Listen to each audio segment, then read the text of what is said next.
I want to talk about what it takes to get a panel glued up and put together. And here's the reason why. This kind of drives me nuts, in all honesty. I see a lot of misinformation out there. I get a lot of questions from people about how they should do this, and they're proposing methods for this that I think are just not necessary. So let's have a look at stuff like how you compose the panel, how much glue do you use, do you need biscuits in the joints, just the general mechanics of making this work and work well. So first thing, I've got boards here that are ready to go. Ready to go means I've already jointed the edges. Now I know that they're good because when I slide edges together and I hold them together with hand pressure, like this seam right here, it should be completely gap free. If there are gaps in here now, don't trick yourself into thinking that if I put enough glue and clamp pressure on this, I can squeeze it closed. You don't want to do that. You should be able to close it with hand pressure and it's going to be fine.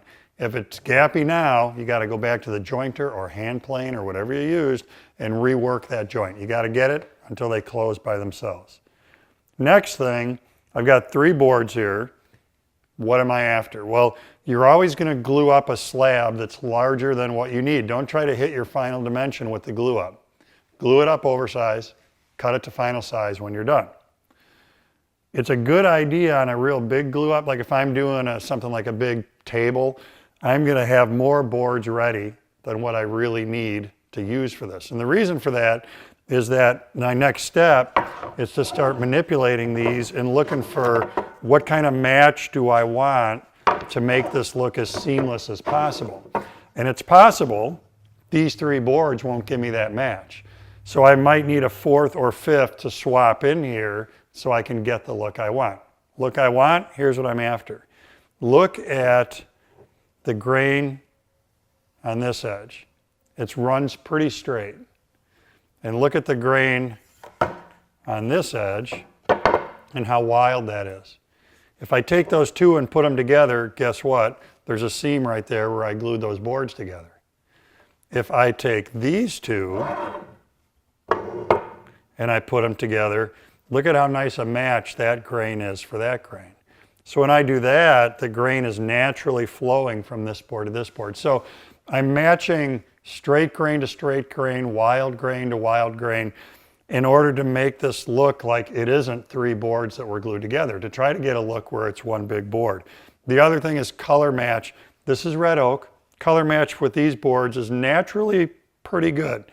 I'm happy with that seam. Let's look at this one where the grain is a little wilder.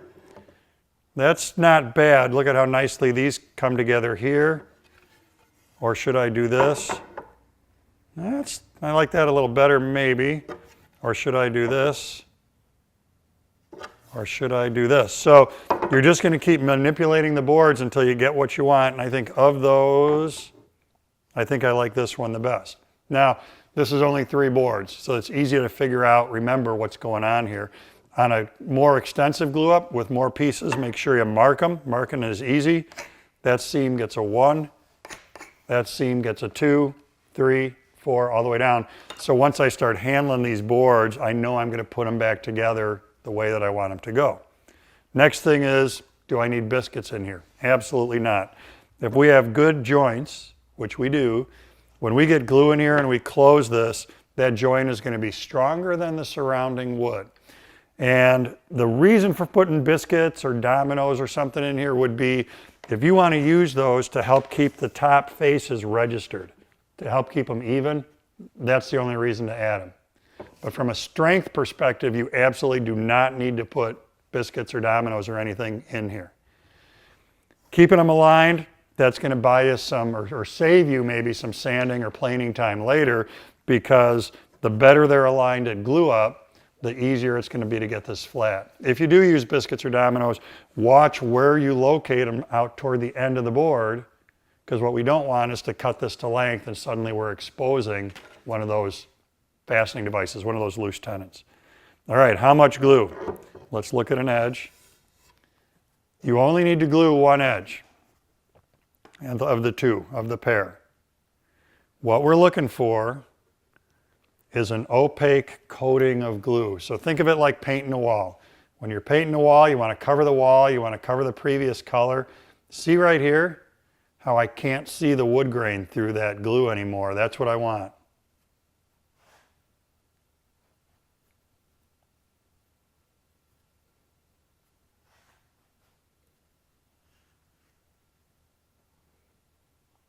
I'm actually a little heavy down here, so I'm going to take some of that and go there.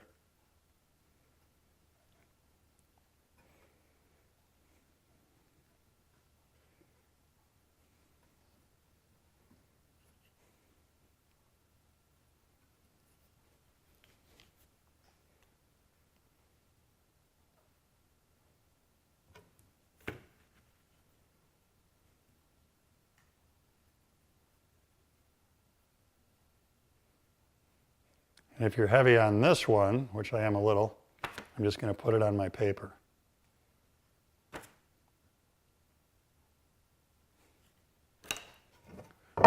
Bloop, bloop. For this size glue up, 2 clamps are going to work great. It's plenty of pressure.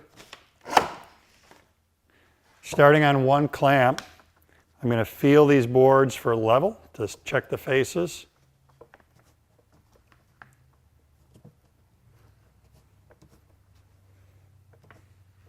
Work my way down to the next one.